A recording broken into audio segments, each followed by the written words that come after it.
ఒక చిన్న పల్లెటూరిలో లక్ష్మమ్మ అనే ఒక అత్త ఉండేది. పేరు లక్ష్మమ్మే కాని ఆమె మనసులో మాత్రం లక్ష్మీదేవి అస్సలుండేది కాదు. చాలా పిసినారి, చాలా కోపిష్టి. ముఖ్యంగా కోడలంటే ఆమెకి అసహ్యం. లక్ష్మమ్మ కోడలు పేరు సీత.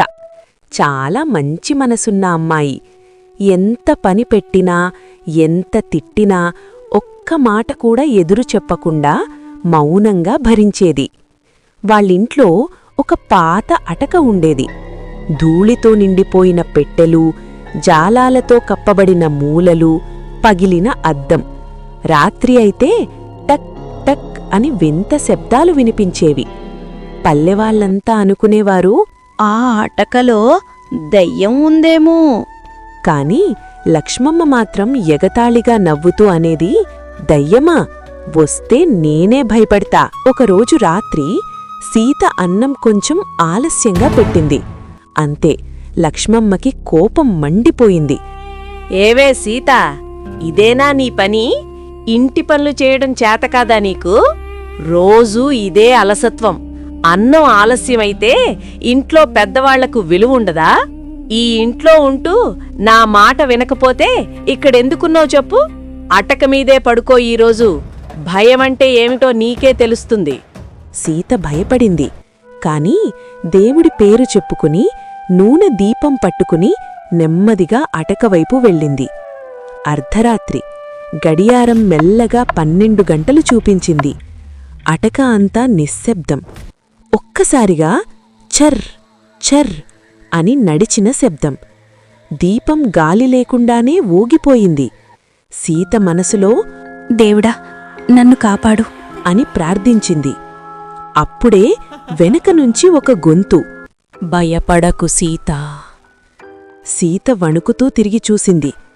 పాత చీర, ముందుకు జారిపోయిన జుట్టు, కళ్లనుంచి కారుతున్న నీళ్లు. ఒక ఆడదయ్యం. సీత వణుకుతూ అడిగింది, మీరెవరు? నాకు చాలా భయంగా ఉంది. దయ్యం నవ్వుతూ అంది, నేను నీకు హాని చేయను.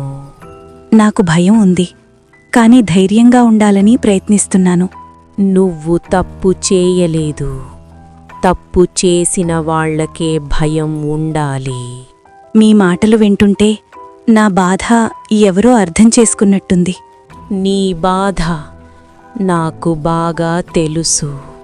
నేను కూడా ఒకప్పుడు ఇలానే అత్తచేత అవమానాలు భరించాను. మీరు కూడా బాధపడిన కోడలేనా? ఈ అటక మీదే నా జీవితం ముగిసింది అని చెప్పి ఆ దయ్యం గాలిలో కలిసిపోయింది. ఇంకోవైపు లక్ష్మమ్మ గది. రాత్రి 1 గంట. లక్ష్మమ్మ నిద్రలో ఉండగా దుప్పటి ఒక్కసారిగా లాగబడింది. లక్ష్మమ్మా అని ఒక భయంకరమైన గొంతు. లక్ష్మమ్మ వణికిపోయింది. చేతులు జోడించి అంది, నన్ను క్షమించు, నేనే తప్పు చేశాను. నీ కోడలిని ఎందుకు రోజూ తిట్టావు? అత్త అంటే శిక్ష కాదు, ఆశ్రయం కావాలి. ఇప్పటికైనా మారకపోతే నీకు రాత్రిళ్ళు శాంతి ఉండదు. కోడలిని కూతురిలా చూసుకుంటానని ప్రమాణం చెయ్యి. అప్పుడే ఈ ఇల్లు శాంతిగా ఉంటుంది అని దయ్యం గట్టిగా అడిగింది. నన్ను క్షమించండి. రేపట్నుంచి సీతని కూతుర్లా చూసుకుంటాను. ప్రమాణం చేసి చెప్తున్నాను అని ఏడ్చింది లక్ష్మమ్మ.